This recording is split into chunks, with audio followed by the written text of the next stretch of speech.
It's been great to hear sort of a lot of what folks have already been talking about today, and really appreciate the presentation. So, looking forward to talking to everybody up here about experiential marketing and how it can be used in the promotional product in sort of the brand merch tool set as well as to sort of strengthen your businesses. So first of all, about me. So Advocate, as Mark said, is a DC-based experiential communications agency, and we create unconventional experiences for brands like Google, YouTube, Niantic, CNN, and some of the largest trade organizations.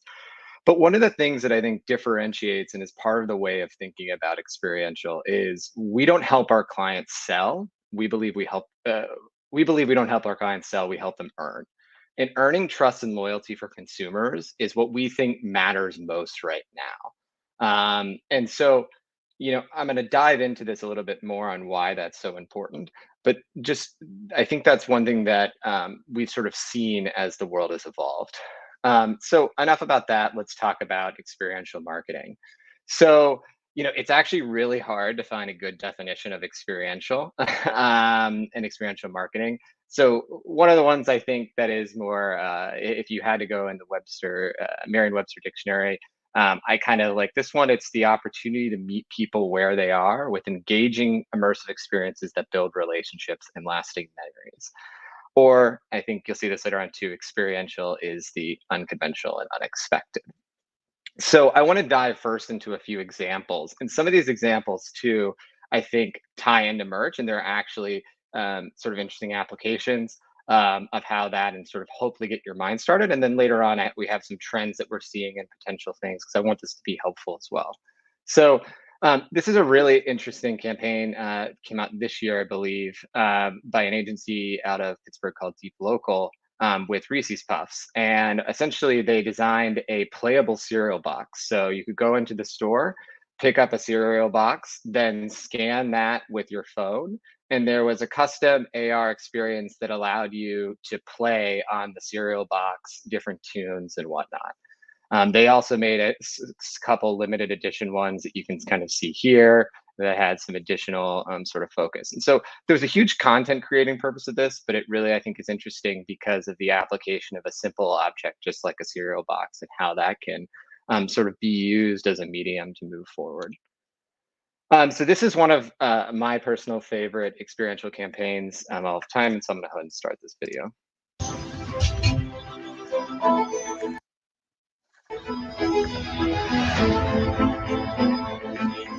They wanted to put school kids on a bus and make it feel as if they were driving on a bus. When you come on to the bus, you can look out the windows. As the experience begins, what you see out the windows now transitions to the surface of Mars. There's no goggles, there's no headset. They could point out things to the friends that they were seeing, or their friends were showing them something they were seeing. So they were getting a more immersive experience. They were getting more perspective than just a normal VR. So why I really like that experience, sort of this experience, and what I think it shows is sort of meeting people where they are.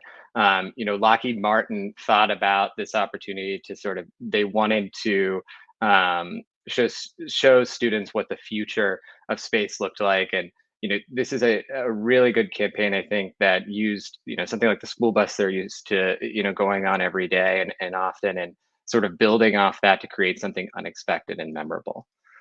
Another really interesting campaign, and apologies, I've lost my notes, so just give me a second. But and this was recent this year, was with White Claw and GoPuff.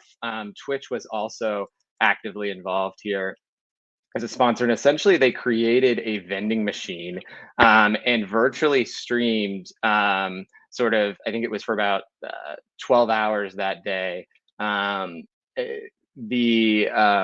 what was sort of going on. They virtually streamed on Twitch so folks could sort of tune in and have the opportunity to actually engage with it, control the claw machine on their own, and select sort of an item or two.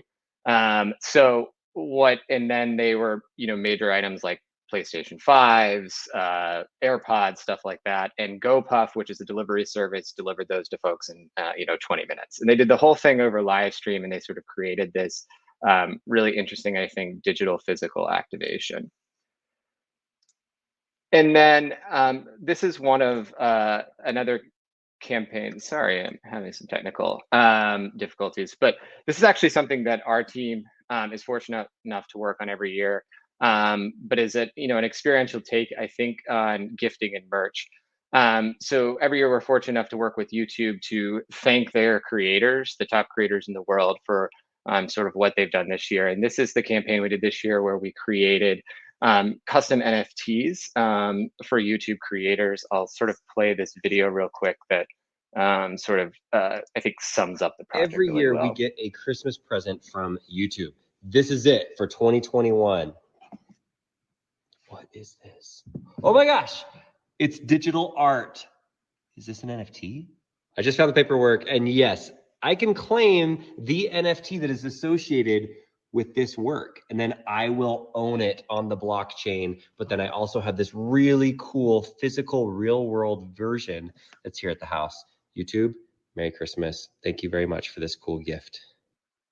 And obviously NFTs are a growing trend right now, but I think what was really interesting about sort of what the team and the creative development here was how we could make it unique, and the engagement of over, I believe, 10 artists across the globe to sort of create this to enhance that network of creativity Every year we folks. So, as you can see, a lot of people see experiential marketing as just events, but experiential marketing is not just events. It's sort of a way of thinking and approach the absence of the channel. And it's experiential is about thinking unconventional and creating the unexpected. So those of us in the brand merchandise industry, experiential is a part of what we do and should be used in our toolbox. We don't have to do events to sort of involve in that. And a large reason for that is because, in order to sort of think unconventionally and unexpected, to sort of move into an experiential mindset, we have to sort of understand the consumer and sort of ground in a deep understanding of who we are trying to reach. Because experiential and creating that unexpected and unconventional, you have to really, really understand where consumers are, how they're changing. So, over the last few years, we've definitely seen a lot of that change due to the pandemic and sort of how people are acting. So what we've seen is that the success of experiential in a campaign is defined by the brand's ability to connect authentically, to deliver trust, unity, and purpose. And these are really important because they're the foundation of how a campaign should look. And so reason we sort of got here is that this evolution of trust. So in 2019, only 1 in 3 consumers trusted most of the brands they bought. It was on a steady decline. People were getting skeptical of corporations, government, media, and of course, marketing in general. And while influencers had started to take off, it took a nosedive as trust in the social platforms declined. Then the sort of COVID shift we saw is that, there was this record low trust in government, media, and the news. Businesses actually emerged from the pandemic as some of the most trusted institutions because of that. And I think this sort of stays through for today. So brands, when they're thinking about how to activate experientially, I think need to, looking ahead, what that needs to be is providing truthful, unbiased, reliable information. It needs to be authentic. Everything that comes across in that will help to build trust with those consumers and make their brand stronger and make the impact stronger.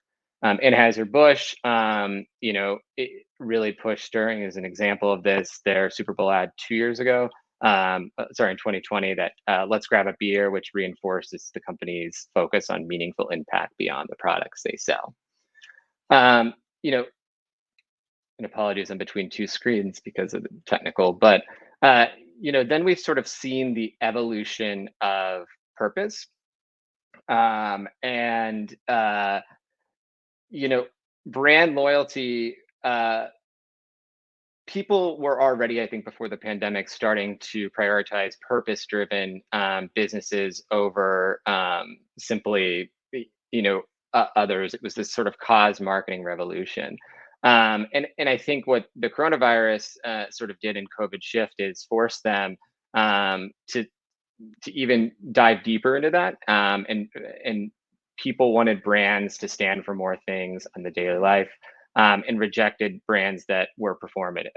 And I think what that means is brands and organizations in general need to deeply understand their purpose, and stand accordingly. Now, obviously, this is somewhat controversial in the industry, but Patagonia, I think, is a good example of strong stances on things to push them forward, and sort of show consumers there. Then there's sort of unity and community. Um, the experience economy was thriving before, I think, the pandemic. And I think what the coronavirus and the COVID shift did was create this sort of uncertainty and how it affected people differently. So looking ahead, I think businesses need to sort of think about how everybody is coming with a different experience. Everybody's coming with a different background to an experience. And those are really important to keep in mind when thinking experientially. So, you know, brand merchandise is experiential when it's unconventional and unexpected. So, sort of now moving into this, we've seen, because trust, unity, and purpose need to be the foundation of how to make it successful. And I think Adam Bloomstein's article that Bobby mentioned earlier really shows us this. And a lot of good examples of where the industry is heading. And I think there's a couple ways at which that can come across in experiential that aren't just through drops, and aren't just through that. And as Bobby mentioned too, I think thinking experientially is also an opportunity to increase margin. So I wanted to go through a couple themes or ways to think about and places to start from a thought starter standpoint on thinking experientially in merchandise, brand merchandise on a daily basis. So this is one we talk about often, or we've sort of seen, I think, as a result of the pandemic as well, is we say pass the baton on.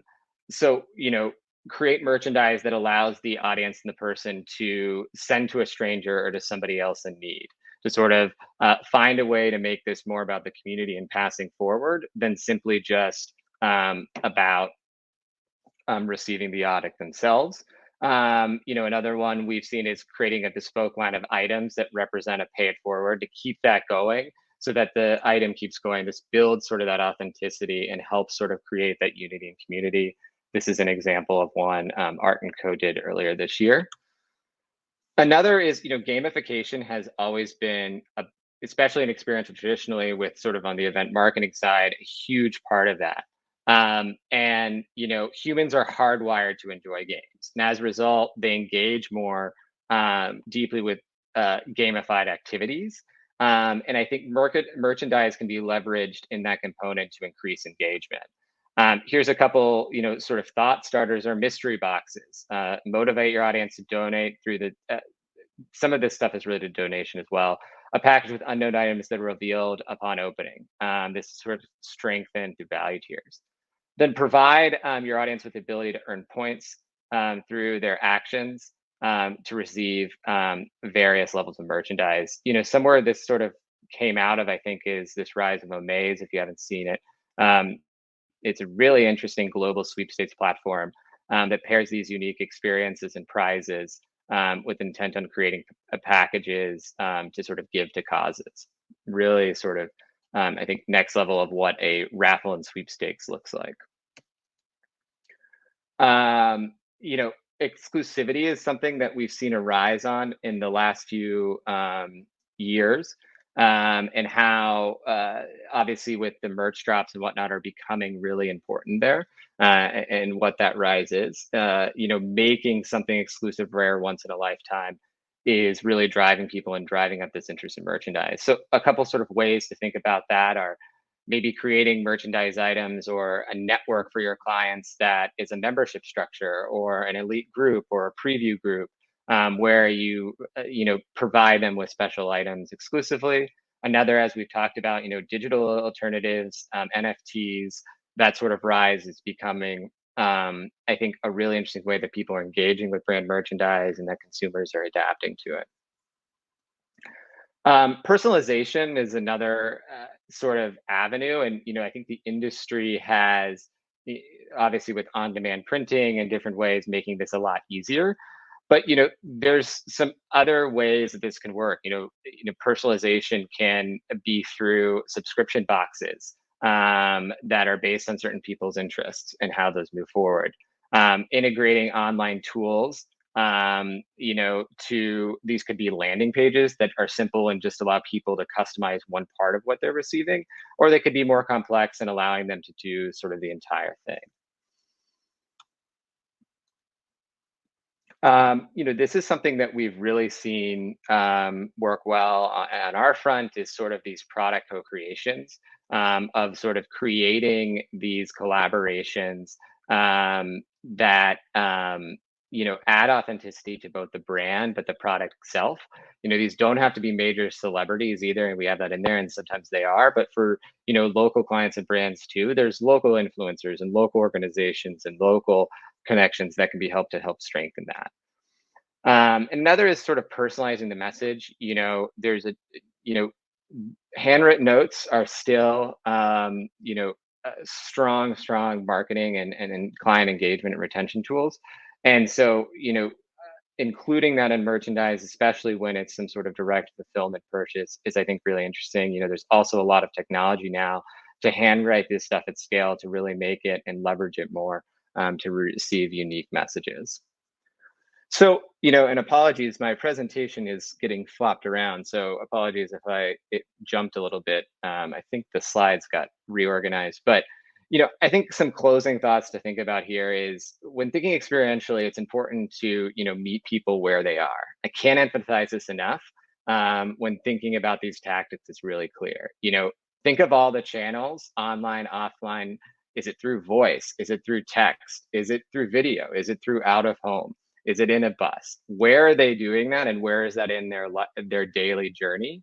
At what time is that?